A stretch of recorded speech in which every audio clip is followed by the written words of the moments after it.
Seems like we're in luck. That should be their camp right up ahead. Let's go. We'll finally get to the bottom of this ourselves.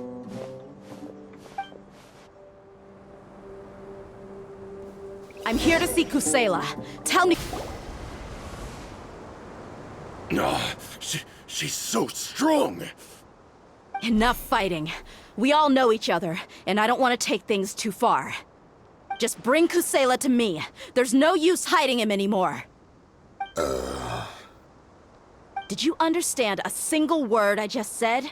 Or do I need to bash your skull in some more? All right, everyone, let's all just calm down for a second. Dheya, the boss can't come out and see you anymore. He died a long time ago. What? Seems like you've been out of the loop for a while. Guess that's for the best, though. At least, that's what the old man wanted. When did he die? What happened to him? A few years ago, Kusela broke up Dakan al-Ahmar and went to the Deshret's Relics headquarters by himself. So is that when you guys started acting up? We would prefer to call it taking revenge. Every last person in Deshret's Relics must pay in blood for what they did. Let me start from the beginning. Dheya, do you know how the head of the Relics maintained order internally? Overwhelming strength and unquestionable authority? Those were a part of it, yes. But just those on their own weren't enough. They had another tool at their disposal. They called it a person's record.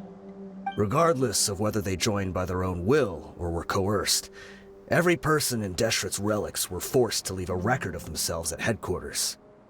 Whether it be their deepest sin, some unforgivable act, or their most immoral exploit, the record served both as a symbol of loyalty and the perfect... That's precisely it. Every one of us have a record. Me, Bashar, Tikriti, and all the boys who grew up with Dheya and ended up joining our ranks. But you, Dheya, you were never asked to provide a record, were you? I never even knew this was a requirement. You were probably the only person in all of Deshret's Relics who didn't know about it.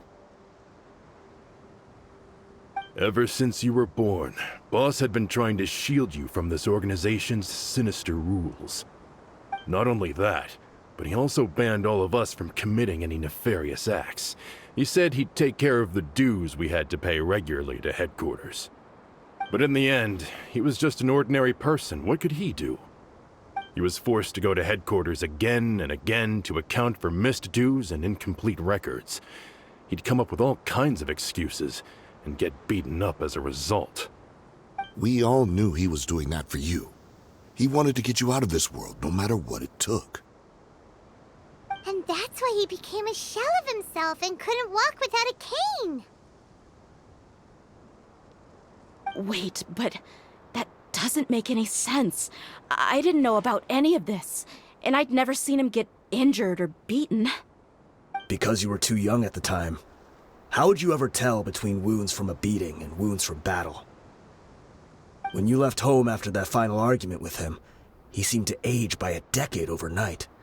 Even his hair went gray. So, even the blazing beasts were... Yep. It was all his doing. Had he not arranged them to come to you, you probably would have been reduced to a pulp before you ever left the desert. A few years ago, Boss said he needed to make another trip to headquarters.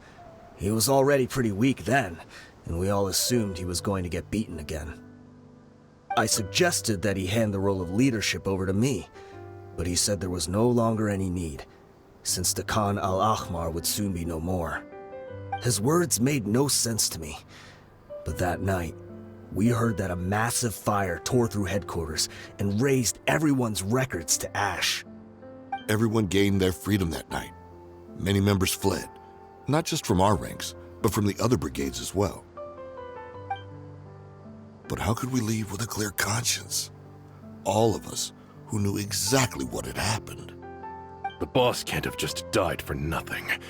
Those heartless jerks at headquarters took him from us. From that point on, the sole purpose of the Khan al-Ahmar became revenge. The big fire that boss started was quite a blow to headquarters' strength. It's given us the opportunity to launch our attack. Even though we're outnumbered, we vowed to see our revenge through to the very end. There were people from headquarters who changed their names and went into hiding. Some fled to other brigades, and others escaped to the rainforest. But we won't let any of them escape our wrath. They'll all pay for what they've done. We've suffered plenty of losses as well. To keep going, we need an enormous amount of supplies, from food and medicine to weaponry and explosives. All we can do is exchange our loot from Mora, and then use that to get supplies. We forged Boss's handwriting and sent out many letters to his former friends. Thankfully, many people were willing to come to our aid. We were also able to attract many mercenaries who shared our goal. We've endured unspeakable pain to win many impossible battles. Deshret's relics have become weaker and weaker, and now we finally have an opportunity to directly strike their headquarters. Paimon doesn't know what to say anymore.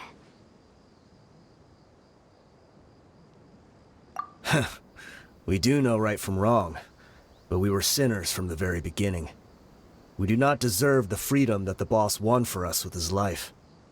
Boss always loved his old-fashioned hero stories. Those tales about sacrificing yourself to save the world. We used to always laugh at him for it.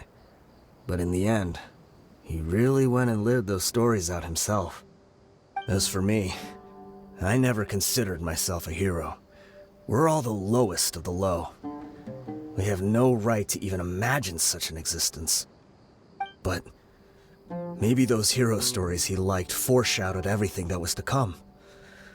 The spirit of the hero touched all those he had saved, and more people joined his cause. Maybe we were all just acting along with the play in the beginning. But as we acted the parts and recited the lines, we were drawn in. And now, we want to see the story through to the end. I'm sorry, Dheya. I know you always found us insufferable ever since you were young. Just think of this as a madman ranting. I'll go with you. Huh? Dheya? You want to go with them? I grew up with these guys, and I know they're not bad people. It's just that some situations get so bad that it's difficult to tell good from evil. All I know is that Deshret's relics must be destroyed. Furthermore, I want to go see the place for myself. I want to know if my father is still there. I know you don't want to get involved in this, so there's no need for you to tag along. I can do this on my own. Yeah. Paimon feels like we'd only regret it if we don't see this through to the end. Thank you. We'll be a lot stronger together with you. I bet Boss would lose his mind if he ever knew you'd join us at the very last moment like this. Considering all the losses and injuries we sustained, we can't afford to turn down someone as powerful as you. He can think whatever he wants. But the fact is, I owe him this much.